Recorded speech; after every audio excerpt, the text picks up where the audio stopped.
Hello everyone, welcome to Neso school. पिछले lecture में हमने देखे स्टेप्स ऑफ रेस्पिरेशन, जिसमें हमने समझा फूड का ब्रेकडाउन ऑक्सीजन अवेलेबिलिटी पे डिपेंड करता है। ऑक्सीजन की कंप्लीट प्रेजेंस में होता है एरोबिक रेस्पिरेशन और ऑक्सीजन की एब्सेंस में होता है एनारोबिक रेस्पिरेशन। और जब हमारी बॉडी में लैक ऑफ ऑक्सीजन होता है, यानी कि जब ऑक्सीजन की कमी होती है, तो होता है लैक्टिक एसिड फर्मेंटेशन। अब हम आ चुके हैं नेक्स्ट लेक्चर में, जिसमें हम समझेंगे एरोबिक रेस्पिरेशन में यूज हो रही ऑक्सीजन को ऑर्गेनिजम्स यानी कि एरोब्स कैसे ऑब्टेन करते हैं, उसका कैसे इनटेक करते हैं। तो चलिए बिना किसी देरी के शुरू करते हैं आज का लेक्चर, जिसका नाम है intake of oxygen in organisms. और देखते हैं हमारे आज के टॉपिक्स क्या है। हमारा आज का एक ही टॉपिक होगा, जो है इनटेक ऑफ ऑक्सीजन। इस टॉपिक में हम समझेंगे कि ऑर्गेनिजम्स ऑक्सीजन का इनटेक कैसे करते हैं। और ये टॉपिक आपकी बुक में यहाँ पर और इसके नेक्स्ट पेज पे यहाँ पर दिया हुआ है। तो पिछले लेक्चर में हमने समझा था एरोबिक रेस्पिरेशन के लिए ऑक्सीजन की जरूरत होती है, और एरोब्स के अंदर प्रेजेंट होते हैं डिफरेंट स्ट्रक्चर्स जो ये इंश्योर करते हैं कि बॉडी के हर एक सेल को सफिशिएंट ऑक्सीजन मिल सके एरोबिक रेस्पिरेशन के लिए। So aerobic respiration pathway depends on oxygen. So to ensure sufficient intake of oxygen, organisms have evolved different organs for the uptake of oxygen from the environment. Aerobic respiration pathway depend करता है oxygen पे, इसीलिए ensure करने के लिए कि oxygen का sufficient intake हो, ऑर्गेनिजम्स के अंदर प्रेजेंट होते हैं डिफरेंट ऑर्गन्स जो इन्वायरमेंट से ऑक्सीजन का अपटेक करते हैं, इन्वायरमेंट से ऑक्सीजन को ऑब्टेन करते हैं। और जैसा कि हमें पता है एरोबिक रेस्पिरेशन करने वाले ऑर्गेनिजम्स यानी कि एरोब्स अलग अलग टाइप्स के होते हैं, जैसे कि टेरेस्ट्रियल ऑर्गेनिजम्स जो जमीन पर रहते हैं, और एक्वेटिक ऑर्गेनिजम्स जो हमें पानी में मिलते हैं, और प्लांट्स जो एक्वेटिक भी होते हैं और टेरेस्ट्रियल भी होते हैं, यानी कि प्लांट्स जमीन पर भी मिलते हैं और कुछ प्लांट्स पानी के अंदर भी मिलते हैं। तो इन डिफरेंट टाइप्स के एरोब्स में इनटेक ऑफ ऑक्सीजन कैसे होता है, चलिए समझते हैं। और सबसे पहले हम समझेंगे प्लांट्स के अंदर इनटेक ऑफ ऑक्सीजन कैसे होता है। प्लांट्स के बारे में हम पिछले लेक्चर्स में भी समझ चुके हैं, और हमें पता है प्लांट्स के पास प्रेजेंट होती है लीव्स, और लीव्स के ऊपर प्रेजेंट होते हैं स्टोमेटा।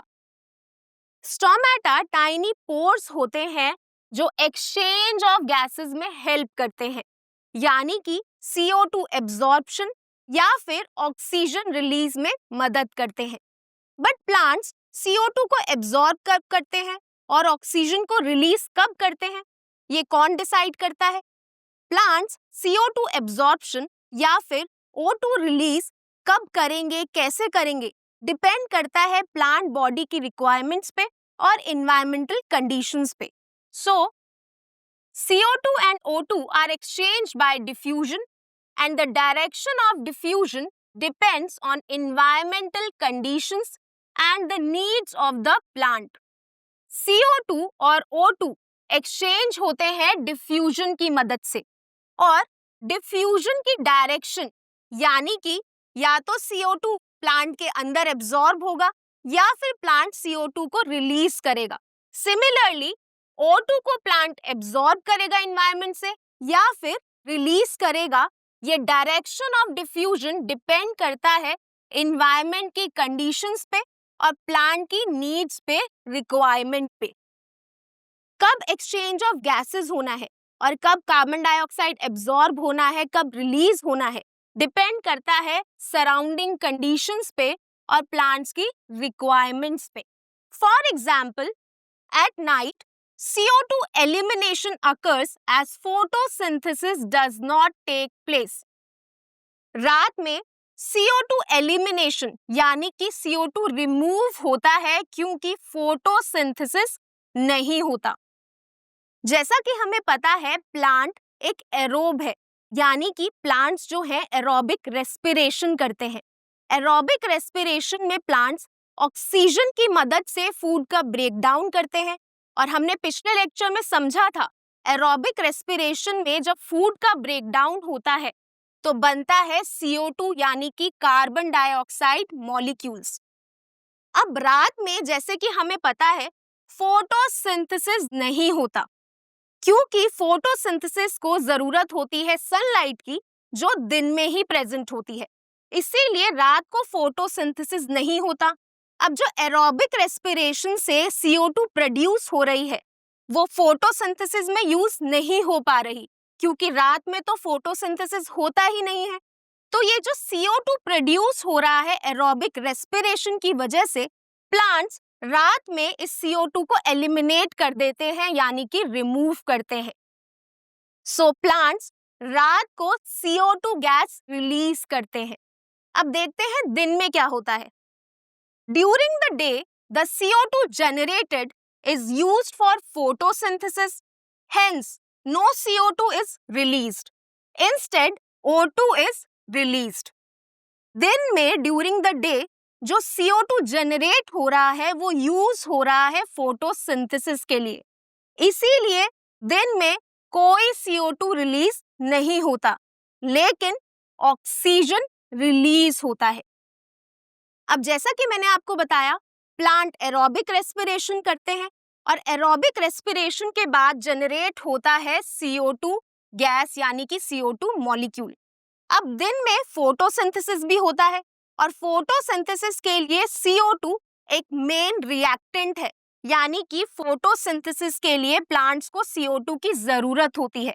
सो दिन में जब एरोबिक रेस्पिरेशन से CO2 प्रोड्यूस होता है तो ये CO2 डायरेक्टली यूज हो जाता है फोटोसिंथेसिस के लिए, इसीलिए प्लांट्स दिन में CO2 रिलीज नहीं करते, लेकिन फोटोसिंथेसिस के बाद प्रोड्यूस हो रही ऑक्सीजन रिलीज करते हैं during the day. So plants दिन में ऑक्सीजन रिलीज करते हैं और रात में कार्बन डाइऑक्साइड गैस रिलीज करते हैं। तो हमने समझा प्लांट्स एक्सचेंज ऑफ गैसेस करते हैं स्टोमेटा की मदद से। अब चलिए समझते हैं टेरेस्ट्रियल ऑर्गेनिजम्स, यानी कि वो ऑर्गेनिजम्स जो जमीन पर मिलते हैं वो इनटेक ऑफ ऑक्सीजन कैसे करते हैं।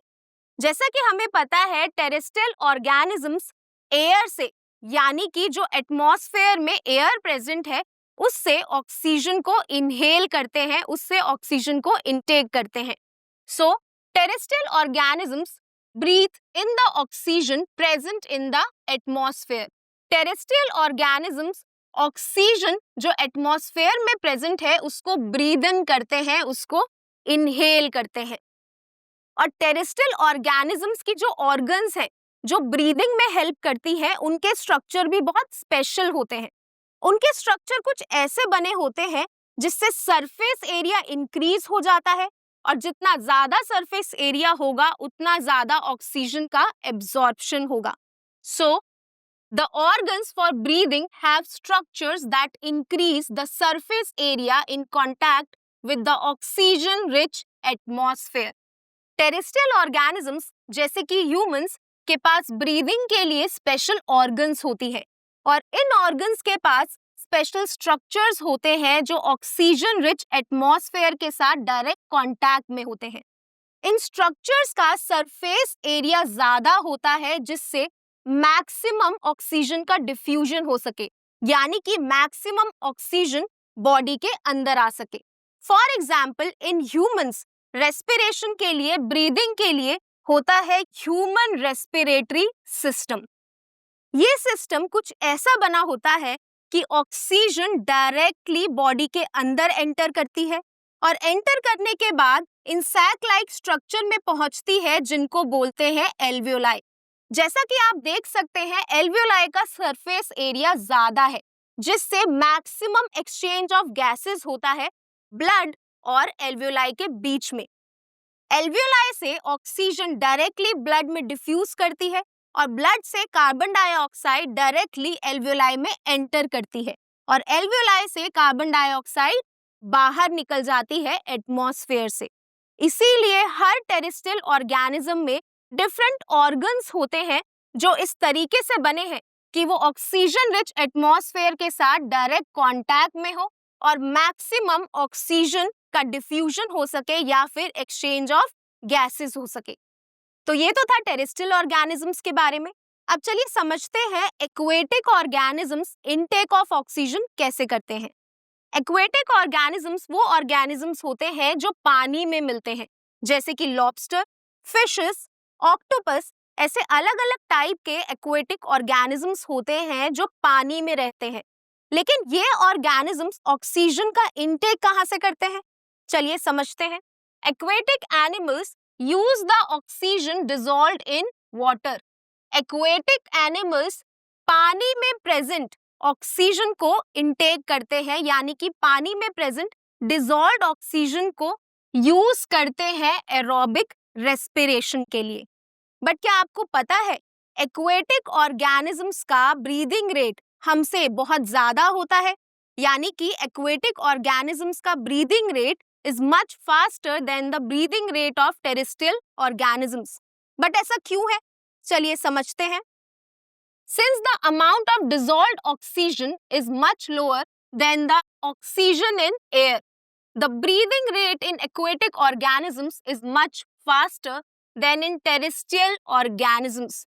Dissolved oxygen का amount बहुत कम होता है एयर में प्रेजेंट ऑक्सीजन के मुकाबले, इसीलिए एक्वेटिक ऑर्गेनिजम्स का ब्रीदिंग रेट बहुत फास्ट होता है टेरेस्ट्रियल ऑर्गेनिजम्स के मुकाबले। तो जैसे कि मैंने आपको बताया, एक्वेटिक ऑर्गेनिजम्स पानी में डिसॉल्व्ड ऑक्सीजन को इनटेक करते हैं, ब्रीथ करते हैं। अब हमें पता है कि पानी में जो डिसॉल्व्ड ऑक्सीजन होता है उसका अमाउंट बहुत कम होता है एटमॉस्फेयर में प्रेजेंट ऑक्सीजन मॉलिक्यूल से, इसीलिए एक्वेटिक ऑर्गेनिजम्स का ब्रीदिंग रेट ज्यादा होता है। इसीलिए एक्वेटिक ऑर्गेनिजम्स 1 मिनट में ज्यादा बार ब्रीथ करते हैं जिससे वो ज्यादा ऑक्सीजन ले पाए। तो हमने समझा एक्वेटिक ऑर्गेनिजम्स पानी में से ऑक्सीजन को यूज करते हैं एरोबिक रेस्पिरेशन के लिए। तो इसी के साथ हमारा topic intake of oxygen complete होता है। तो आज के लेक्चर में हमने समझा एरोबिक रेस्पिरेशन में यूज होने वाली ऑक्सीजन को अलग अलग ऑर्गेनिजम्स अलग अलग तरीकों से इनटेक करते हैं। जैसे प्लांट्स स्टोमेटा की मदद से ऑक्सीजन का इनटेक करते हैं, टेरेस्ट्रियल ऑर्गेनिजम्स एटमॉस्फेयर में प्रेजेंट ऑक्सीजन को इनहेल करते हैं, और एक्वेटिक ऑर्गेनिजम्स पानी में प्रेजेंट डिसॉल्व्ड ऑक्सीजन को इनटेक करते हैं। तो आज के लिए बस इतना ही। आई होप आपको ये लेक्चर अच्छा लगा होगा। अब मैं मिलूंगी आपको नेक्स्ट लेक्चर में एक नए और इम्पोर्टेंट टॉपिक के साथ। Thank you.